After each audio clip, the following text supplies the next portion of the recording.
You know that moment when you walk into a room hoping for a fresh start, and instead you're ambushed by the very person who ruined you the first time? That was me at Storm CP, clutching my portfolio while my own sister sat on the hiring panel, pretending I was a stranger. No smile. No nod. Just quiet sabotage in a navy silk blouse. 10 pages of brutal logic later, the exec held my test up. They thought that was the end of my story. It wasn't, because the man who walked in next, he was mine. I still remember the morning I walked into Storm CP for what I thought would be a fresh start. The lobby smelled like cold glass and burnt espresso, the kind of corporate air that makes you straighten your shoulders even if your confidence is hanging by a thread. I'd spent weeks preparing for that interview. Late nights polishing my portfolio, rereading system architecture notes, convincing myself that this time would finally be different. And then she walked in. My sister, Seraphine. Navy silk blouse, heels sharp enough to cut marble, that signature, I run this city expression. She didn't blink when our eyes met. Didn't nod. Didn't even acknowledge I existed. She just took her seat on the interview panel like the last 7 years of sabotage hadn't happened, like she hadn't already ruined my first shot in tech back when I was 24. The interview began, but not for me. While the other candidates received smiles, questions, and coffee, I got a smirk and a whisper that stung more than the winter wind outside. When my test packet was finally handed in, 10 pages of logic, systems, and algorithms completed under 15 brutal minutes, I thought for a moment that maybe I'd proven something. Instead, Greg, the senior exec, held my work up and ripped it straight down the middle. The room fell silent, except for the sound of paper tearing. Slow, deliberate, humiliating. Seraphine didn't say a word. She didn't have to. Her smile said everything. But what she didn't know, what none of them knew, was that the man who walked into the room next, the one whose presence made every executive stand, wasn't just the company's elusive power figure. He was my fiancé. And that was the moment the entire room, my sister included, realized I was not the one beneath them. I was the one they never saw coming. The interview room felt more like a display case than a workplace. Glass walls, chrome edges, and that sterile corporate chill that settles into your bones the second you step in. I could see my own reflection in every surface, sharp enough to make me straighten my posture even though my shoes were still scuffed from the subway. The other candidates were already seated, all polished confidence and LinkedIn energy, perfect suits, perfect hair, the kind of people who always look like they were born knowing which fork to use at a business lunch. When I walked in, no one smiled. Not even out of politeness. They just shifted, subtly, making space but not welcoming it. The only open chair sat slightly outside the circle, angled just enough to remind me it wasn't meant for someone who belonged. I hesitated for half a second, then sat anyway, placing my resume folder on my lap like a shield. A wave of that old, familiar feeling rolled in, the quiet sting of being the odd one out. The girl who didn't have the right labels, the right network, the right shine. For a moment, it pressed against my ribs so tightly I had to breathe through it. But then I reminded myself, I didn't show up to blend in. I didn't come here to be one of them. I came to be seen. So I lifted my chin, smoothed the crease in my blazer, and anchored my gaze on the Storm CP logo pulsing from the massive screen on the wall. The room buzzed with low conversation, the kind that's half networking, half performance, but I stayed still. Steady, intentional. Even if they couldn't see my worth yet, I refused to shrink to fit the space they'd left for me. When the door clicked open, I knew that walk before I even lifted my eyes. Seraphine swept into the conference room like she owned the entire floor of the Midtown Tower. Heels hitting the tile with the kind of confidence you can't fake. Silk blouse catching the LED lights like it had its own spotlight. She didn't look at me. Not even a flicker. Just moved past my chair as if I were another forgotten coat hanger in the hallway. 7 years. 7 years since she sabotaged my first real interview. Sent my portfolio to the wrong inbox, accidentally told the hiring manager I wasn't reliable, and watched me fall apart like it was a show she'd already seen the ending of. I thought, Time might have softened something between us. I was wrong. She took her place on the hiring panel now, sliding into the center seat like it was a throne she'd been warming for years. The other interviewers leaned toward her without even realizing it, the way people do around someone who radiates money, power, and curated perfection. Her hair was pinned into a sleek low bun, the kind you see on women who say things like circle back and run the numbers before their morning latte. Still, nothing. No nod. No acknowledgement. No sign she once shared bunk beds with me in a tiny duplex off Route 22. She didn't give me a single piece of humanity. Just a blank, corporate mask that told me exactly where I stood. And somehow, sitting there clutching my resume folder, I felt the past and present collide. The girl she broke 7 years ago was gone. But the woman she was trying to erase? I wasn't going anywhere.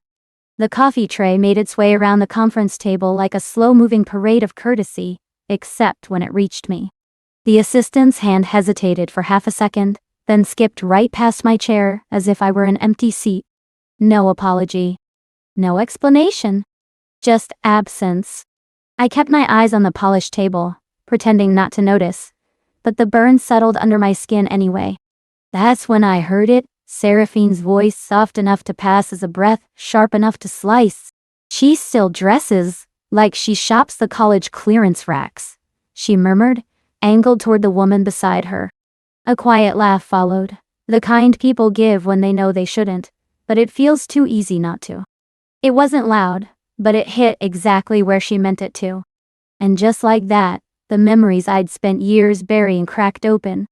The birthday morning when she accidentally forwarded my portfolio to the wrong client, the one meeting I'd worked weeks for, costing me a contract I desperately needed. The shrug she gave afterward, casual as a tossed receipt. Ooh, these things happen. I sat a little straighter, anchoring my feet to the carpet so I wouldn't slip back into the girl who used to shrink every time her sister entered a room. The fluorescent lights above hummed, the glass walls reflected a version of me that still refused to disappear. Fine, that no. Let them skip my coffee. Let them laugh. I'd survived worse. And I was done letting her write the story for me. When they finally called my name, it felt like the whole room inhaled just to watch me fail. I stood, smoothed the wrinkles from my blazer, and walked to the center table with every ounce of dignity I had left. I placed my resume in front of Seraphine, my own sister, and she glanced at it for maybe 2 seconds. Tell Ios. Then, without a word, she slid it across to another panelist like it was a misplaced flyer from the lobby. No eye contact. No acknowledgement. No questions. Just erased. I sat back down, pretending the heat rising up my neck wasn't real. One candidate after another was invited to speak, polished introductions, polite laughter, little nods of approval. But not me. I wasn't a person in that room, I was background decor. A chair. A shadow. A reminder of something they'd already decided wasn't worth their time. By the third round of questions, I realized they weren't circling back. I wasn't forgotten, I was intentionally ignored. When one of the panelists finally did look my way, it was with the same expression you'd give someone who accidentally wandered into the wrong meeting. Then Greg, the guy with the perfect tan and the too expensive pen, leaned back and smirked. So, he said, voice dripping condescension, what makes you think you're ready for the big leagues? Before I could answer, Seraphine cut in with a sweet, practiced chuckle. Maybe retail, she suggested, like she was offering me a kindness. The room laughed, just softly enough to hurt. And in that moment, something inside me clicked, not shattered, not crumbled, but clicked. Like a lock turning in the opposite direction. I wasn't leaving because I didn't belong. I was leaving because they'd already shown me exactly who they were. I sat in the corner of a small midtown cafe, the kind that always smells like burnt espresso and old ambition, staring at the red word bleeding across the top of my resume, unqualified. The ink had dried, but the insults still felt warm, like it had been branded onto me. I traced the corner of the page with my thumb, and suddenly I was 24 again, sitting at my tiny apartment desk, building a pitch deck I was proud of. Really proud of. I had shown it to Seraphine over a late-night glass of wine, believing, stupidly, that sisterhood meant safety. A week later, she presented the same concept at her firm's strategy meeting. They applauded her like she'd reinvented Silicon Valley. My dad even toasted her at dinner, calling her a true visionary. Then he turned to me with that soft, patronizing smile, and said I'd always been the kind one. Like kindness was a consolation prize for people who'd never win anything bigger. Sitting there in the cafe, with the city roaring past the window, I finally saw the pattern for what it was. Not a one-off betrayal, not a misunderstanding, but a cycle. A polished routine.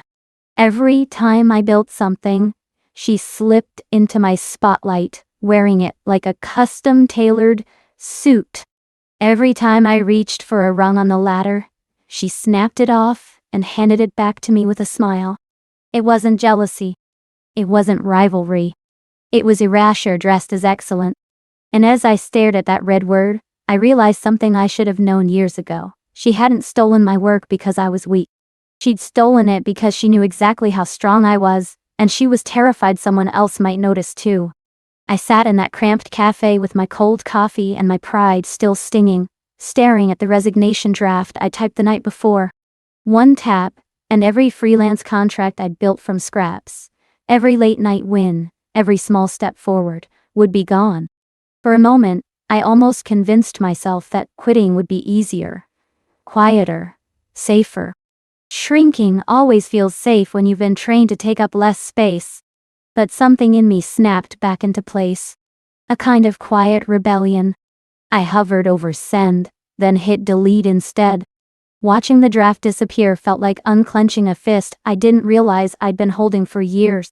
I wasn't walking away from the work I'd earned, not because Seraphine wanted me to feel small, and definitely not because a room full of strangers couldn't see past their own arrogance.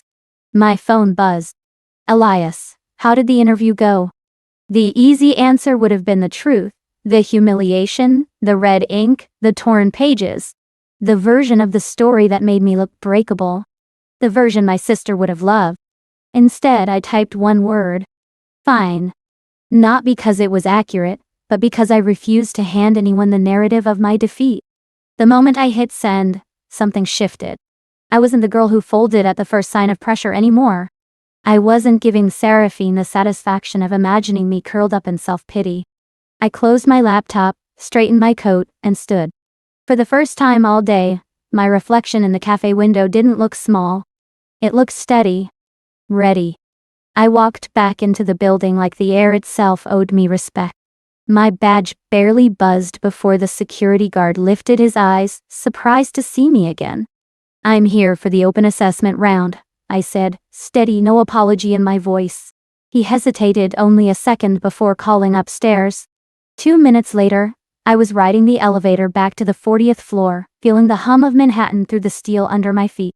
When the conference room door opened, the panel looked at me the way people look at someone who doesn't understand they're supposed to stay gone. Greg leaned back in his ergonomic chair, smirking like I had just made his afternoon entertainment more interesting.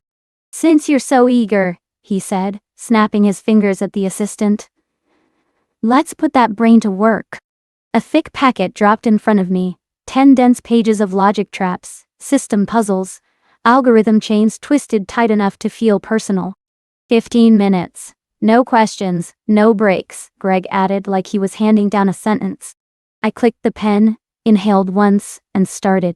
The clock felt louder than traffic on 7th Avenue.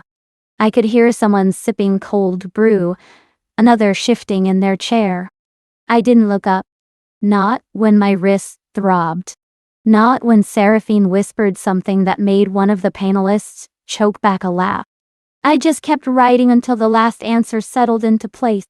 When I slid the finished packet across the table, Greg didn't even pretend to read it.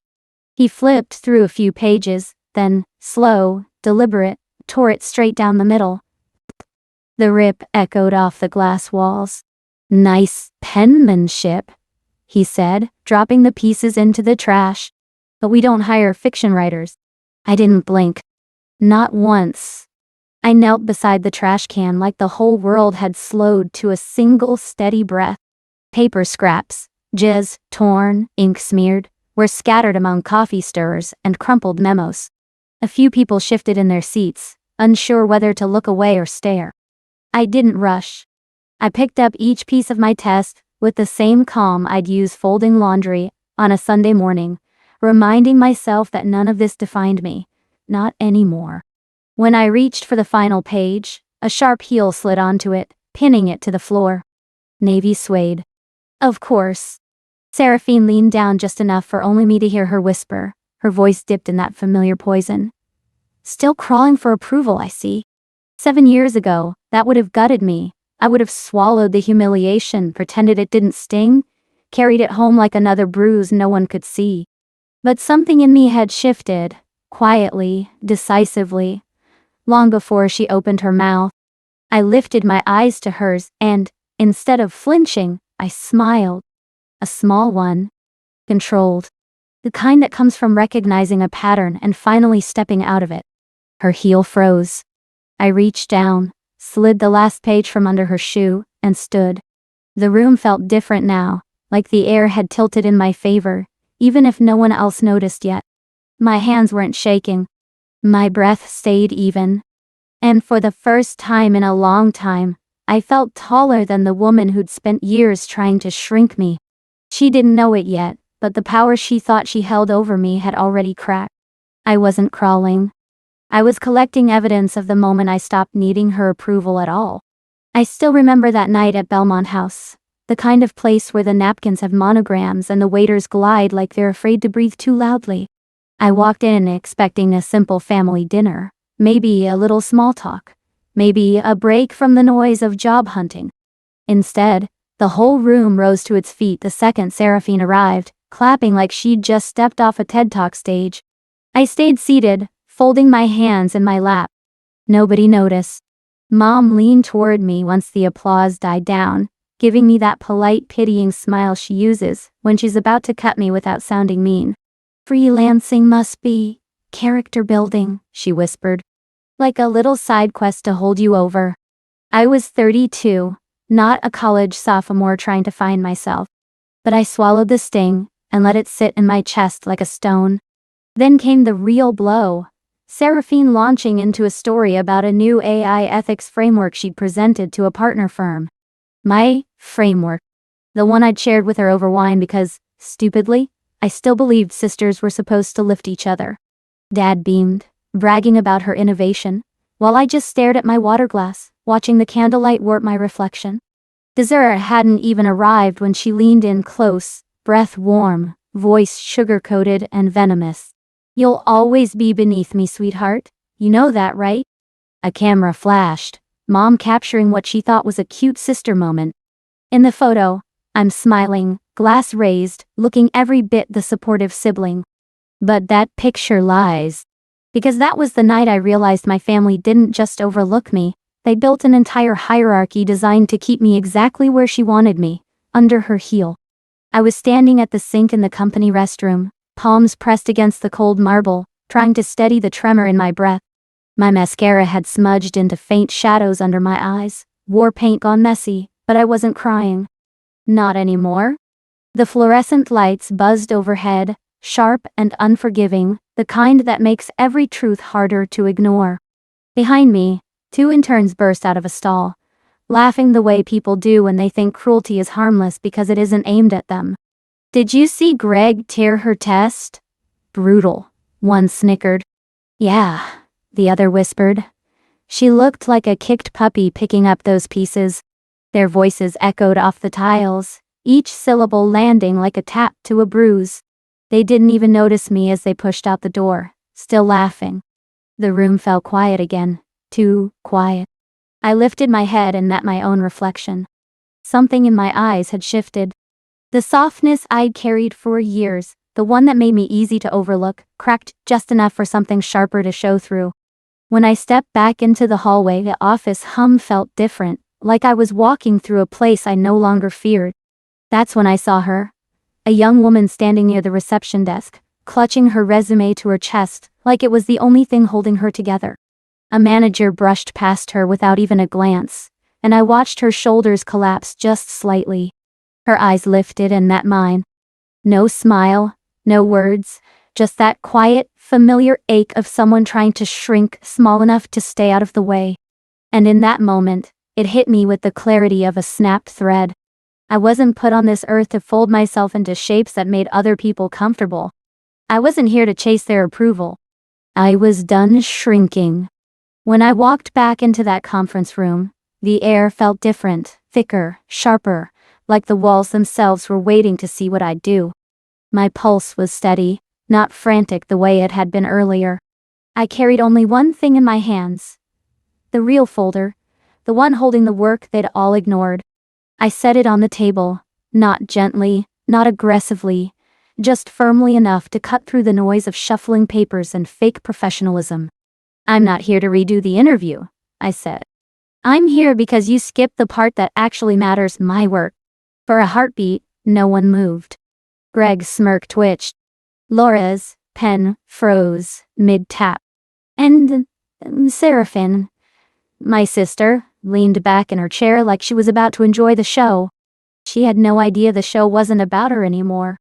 Then the door opened, and everything inside the room shifted. Coulter Brannick stepped in, polished as ever, dark suit, no tie, the calm authority of a man who didn't need to raise his voice to rearrange an entire room. The panelists shot to their feet so fast their chairs scraped across the floor. Seraphine's face drained, like someone had unplugged the power from her perfect composure. Coulter didn't look at her. He walked straight to me. "You good?" he asked quietly. "Just for me." I nodded once. "I'm fine." He turned to the table, picked up my folder, and opened it like he was presenting evidence in court. "Let me help you understand who you just dismissed," he said. Voice smooth but edged with something sharp. "Dith Marin, architect of 3 internal data systems you still use, co-author of the AI ethics framework half this panel hasn't fully grasped." Silence tightened around us.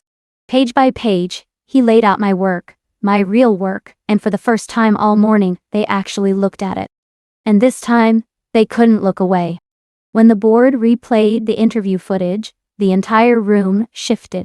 The lights dimmed a little, the air tightened, and suddenly every smirk, every whispered insult, every dismissive glance was up on the screen like a courtroom exhibit. There was Greg, leaning back like he owned the place, Laura with that polite but poisoned smile, and then Seraphine, my sister, tilting her head just enough to whisper, "You'll always be beneath me." Hearing it echo through a conference room full of executives felt like having the truth peeled back layer by layer. No one looked at me. They were too busy watching themselves slip. Then HR brought out the audit logs, clean, time-stamped, undeniable.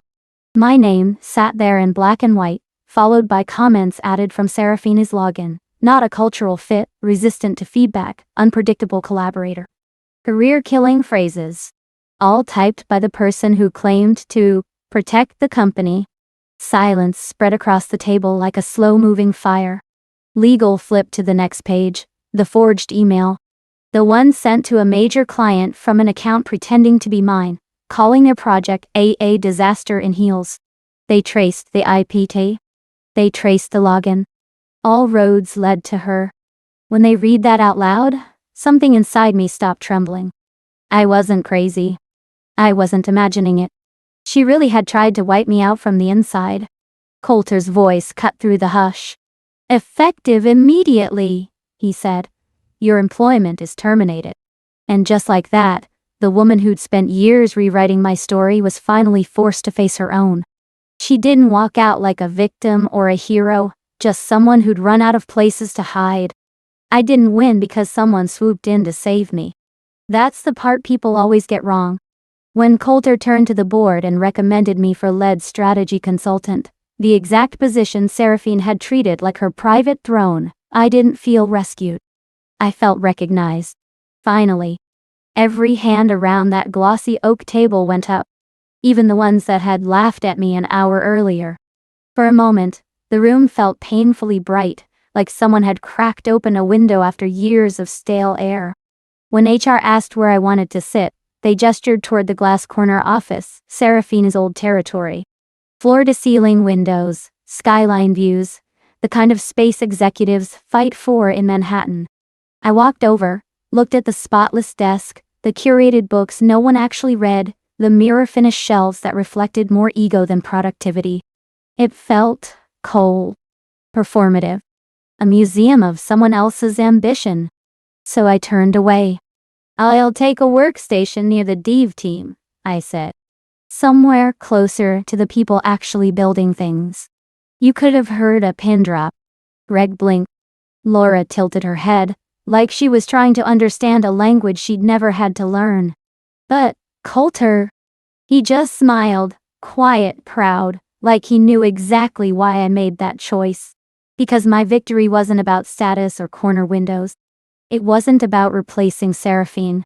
It was about reclaiming myself, my work, my voice, the path she spent years trying to barricade. I didn't need the office she used to weaponize. I needed the space where my ideas could breathe. And for the first time in a long time, I felt like I was exactly where I belonged.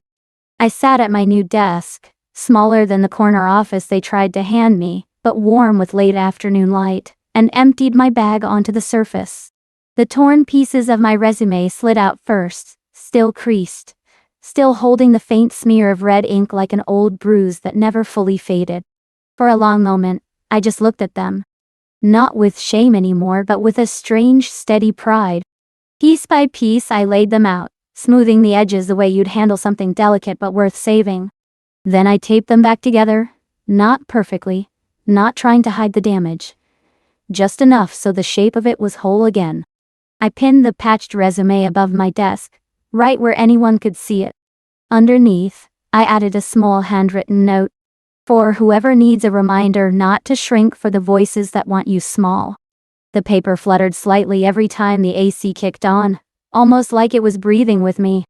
For the first time in years, I felt like I wasn't patching myself up in the dark. I was marking the moment I stopped apologizing for surviving. My phone buzzed then. A message from my father lit the screen. I didn't see everything before. "I'm sorry." I stared at it, letting the words settle, waiting for guilt or anger, or that old ache to rise. None of it did. Just clarity, clean, quiet, certain. Some bridges don't need burning, but they don't need rebuilding either. I set the phone face down, took a slow breath, and turned back to my desk. The resume hung there like a scar that finally meant something. And I didn't reply. Not out of spite, just growth. I didn't realize how heavy a last name could feel until the moment I finally stepped out from under the shadow of my own. For years, I kept trying to squeeze myself into a family that only ever seemed to save seats for the people who earned applause. No matter how hard I worked, no matter how much I tried to prove I belonged, I was always the afterthought, the footnote, the kind one. But walking out of that building, sunlight catching on the taped-together pages of the resume they tried to rip apart, I felt something settle inside me. Not anger, not triumph, just clarity. Some families don't break you with explosions. They wear you down quietly until you shrink yourself to fit the version of you they prefer. And for the first time, I refused to shrink. I chose to build my own path, brick by brick, the way quiet builders do. The kind no one notices at first, until the structure stands taller than the storm that tried to bury it. That path doesn't come with applause or validation.